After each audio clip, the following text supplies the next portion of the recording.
আসসালামু আলাইকুম। এখন শুনবেন সংবাদ শিরোনাম। ঈদের ছুটিতে দলে দলে বাড়ি ফিরছে মানুষ। ট্রেনে স্বস্তির যাত্রা। মহাসড়কে চাপ থাকলেও বাধেনি বড় ধরনের যানজট। হুড়োহুড়ি নেই। লালমনিরহাটে ট্রাক চাপায় শিশু কন্যা সহ মোটরসাইকেল আরোহী দম্পতি নিহত, আহত আরেক সন্তান হাসপাতাল। ঈদ করতে বাড়ি যাওয়ার পথে দুর্ঘটনা। নতুন জটিলতায় জুলাই আদেশের সাংবিধানিক ভিত্তি। গণভোটের প্রস্তাব বাস্তবায়নে আইনগত বাধ্যবাধকতা নেই সরকারের, বলছেন বিশেষজ্ঞ। বাড়তি অর্থ খরচ না করে প্রস্তুত করা হয়েছে প্রধানমন্ত্রীর সরকারি বাসভবন যমুনা। তারেক রহমান কবে উঠবেন সে সিদ্ধান্তের অপেক্ষায় এতক্ষণ শুনছিলেন সংবাদ শিরোনাম। এখন শুনবেন বিস্তারিত। ঈদের ছুটির প্রথম দিনে প্রিয়জনদের সাথে ঈদ করতে রাজধানী ছাড়ছে নগরবাসী। টানা 7 দিনের সরকারি ছুটিও শুরু হয়েছে আজ থেকে। পরিবারের সবার সাথে ঈদ উদযাপন করতে ভোর থেকে ট্রেন, বাস, লঞ্চে করে ঢাকা ছাড়ছেন ঘরমুখো মানুষ। ভোগান্তি আর ভিড় এড়াতে অনেকেই আগেভাগে ফিরছেন বাড়ি। রেলে এখনো পর্যন্ত নেই কোনো বড় ধরনের বিলম্ব। ঈদের আনন্দ পরিবার পরিজনের সাথে ভাগাভাগি করতে রাজধানী ছাড়ছে নগরবাসী। ট্রেন, বাস, লঞ্চে করে ভোর থেকেই অনেকে বাড়ির পথে। ছুটি শুরুর দিনে রেলপথে অন্যান্য দিনের তুলনায় বাড়তি চাপ দেখা গেছে। প্ল্যাটফর্মগুলোতে প্রবেশে ছিল 3 স্তরের নিরাপত্তা বলয়। যাত্রীরা বলছেন স্টেশনের ব্যবস্থাপনা সঠিক থাকায় কোনো ধরনের ভোগান্তি পোহাতে হচ্ছে না তাদের। যে জাম ভিড় চাপ টিকিট তাও স্ট্যান্ডিং এ পাইছি একটা। ঈদের ছুটিতে বাড়িতে যাচ্ছি, বাড়িতে অনেক মজা করবো। স্টেশনের পুলিশ থেকে বলেন বা টিটি থেকে বলেন ওইভাবে নারীদের সাথে খুব একটা খারাপ ব্যবহার করেন। ওনাদের ভালো করে বললে উনি সুন্দর করে বুঝিয়ে দেন। স্টেশনের সার্বিক ব্যবস্থা তদারকি করছেন রেলওয়ের নির্বাহী ম্যাজিস্ট্রেটরা। স্টেশন ম্যানেজার জানান, শেষ দিন পর্যন্ত যাত্রা নির্বিঘ্ন করতে কাজ করছেন তারা। দুপুর পর্যন্ত ট্রেন ছেড়ে যেতে বড় ধরনের কোনো বিলম্ব হয়নি। ট্রেনগুলো যথাসময়ে ছাড়ছে কিনা, কোথাও কোনো সমস্যা আছে কিনা, ওভারঅল সেই বিষয়গুলো আসলে দেখার চেষ্টা করছি। 3 স্তরে চেকিং কার্যক্রম পরিচালিত হচ্ছে। কোনো রকমের ভবঘুরে এবং অবৈধ অনুপ্রবেশ নেই। ঈদের শেষ দিন পর্যন্ত আমরা যাত্রীদেরকে স্বাচ্ছন্দ্যে তাদের গন্তব্যে পৌঁছাতে পারবো। চাপ বেড়েছে সড়ক পথেও। ঢাকার বিভিন্ন টার্মিনাল থেকে বাড়ির পথ ধরছে নগরবাসী। ছুটি লম্বা থাকায় ঈদযাত্রা স্বস্তির হবে এমন আশা ঘরমুখো যাত্রীদের। অনেক বছর পরে ভাবতেছি এবার হয়তো জ্যাম হবে না। হ্যাঁ, মনে মনে। লালমনিরহাটের পাটগ্রামে ট্রাক চাপায় প্রাণ গেছে শিশু সন্তান সহ মোটরসাইকেল আরোহী দম্পতির। আহত আরেক সন্তান হাসপাতালে চিকিৎসাধীন। সকালে লালমনিরহাট বুড়িমারি মহাসড়কের মির্জারকোট এলাকায় এই দুর্ঘটনা ঘটে। পুলিশ জানায়, ঈদের ছুটিতে এনজিও কর্মকর্তা শরীফুল ইসলাম 2 শিশু সন্তান ও স্ত্রীকে নিয়ে মোটরসাইকেলে গ্রামের বাড়ি দিনাজপুরের উদ্দেশ্যে রওনা হন।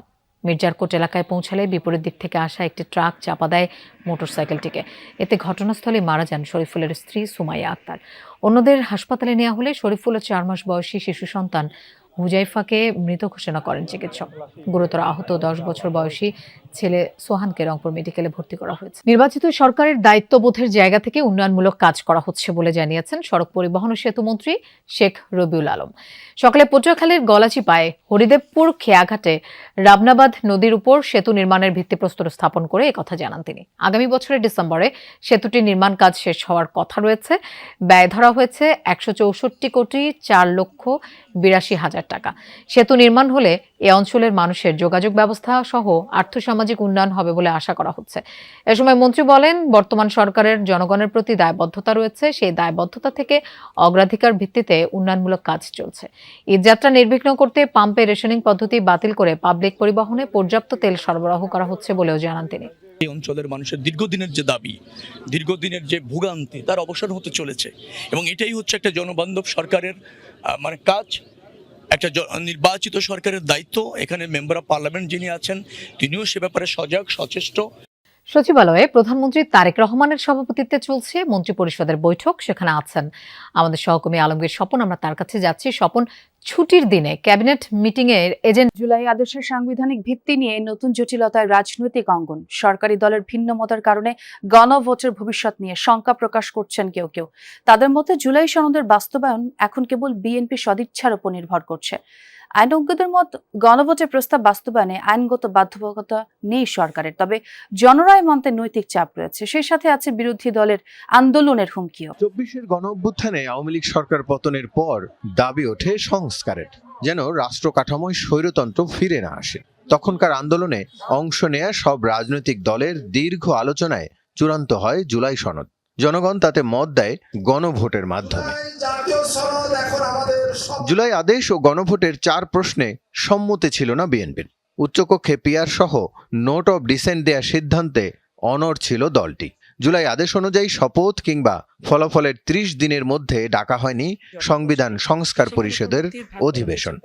বিএনপি গণভোটের পক্ষে ছিল, বিএনপি সনদে স্বাক্ষর করছে, বিএনপি গণভোটে হ্যাঁ ভোট চাইছে, এবং বিএনপি এখন এসে বলতেছে যে এটা সংবিধানে নাই, সেই জন্য এটা আমরা করতে পারতেছি না। এর চাইতে হাস্যকর। বাড়তি অর্থ খরচ না করে অপচয় কমিয়ে প্রস্তুত করা হয়েছে প্রধানমন্ত্রীর সরকারি বাসভবন যমুনা। এর মধ্যে প্রধানমন্ত্রী তারেক রহমান কয়েকটি কর্মসূচি এখানে পালন করলেও বসবাসের জন্য কবে যমুনায় উঠবেন তা জানাননি। গণপূর্তে প্রধান প্রকৌশলী জানিয়েছেন যমুনা প্রস্তুত।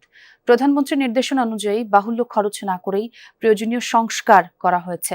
অন্যদিকে ঈদের পরপরই প্রধান বিরোধী দলীয় নেতা ও মন্ত্রীরা তাদের জন্য প্রস্তুত বাসভবনে উঠতে পারবেন বলে জানিয়েছে গণপূর্ত বিভাগ। রাজীব আহমেদের রিপোর্ট। প্রধানমন্ত্রীর বাসভবন, গণভবন এখন জুলাই জাদুঘর। বিকল্প হিসাবে আছে মিন্টু রোডের রাষ্ট্রীয় অতিথি ভবন যমুনা, যেখানে ছিলেন প্রধান উপদেষ্টা ডক্টর মোহাম্মদ ইউনূস।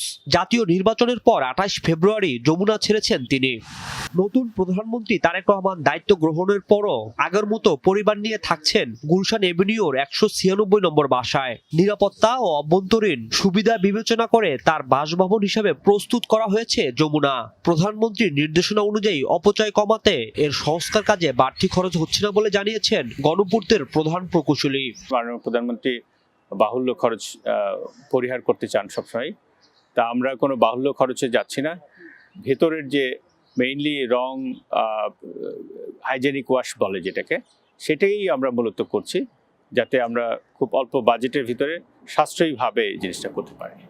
তবে প্রধানমন্ত্রী তারেক রহমান যমুনায় কবে উঠবেন এর চূড়ান্ত সিদ্ধান্ত এখনো পায়নি গণপূর্ত বিভাগ। প্রধান প্রকৌশলী জানিয়েছেন যখনই নির্দেশনা পাবেন সেই অনুযায়ী প্রস্তুতি নেওয়া আছে। অলমোস্ট রেডি হয়ে গেছে। আর ইতিমধ্যে যমুনাতে তো মাননীয় প্রধানমন্ত্রী কয়েকটা প্রোগ্রামও করেছেন। তো সুতরাং যদি সিদ্ধান্ত হয় আমাদের খুব বেশি সময় লাগবে না। যখনই সিদ্ধান্ত হবে আমরা উইদিন 2 উইকসের ভিতরে আমরা রেডি করে ফেলতে পারবো। অন্যদিকে ঈদের পরই প্রধান বিরোধী দলীয় নেতা জামায়াত আমির ডাক্তার শফিকুর রহমান উঠবেন মিন্টু রোডের সরকারি বাসায়। যে বাসাগুলো আমরা অলরেডি বুঝে পেয়েছি, সেগুলো সংস্কার কাজ আমরা রেডি করছি। কিছু কিছু মন্ত্রী মহোদয়দের হয়তো আমরা ঈদের আগেই বুঝে দিতে পারবো, আর বাকিগুলো আমরা ঈদের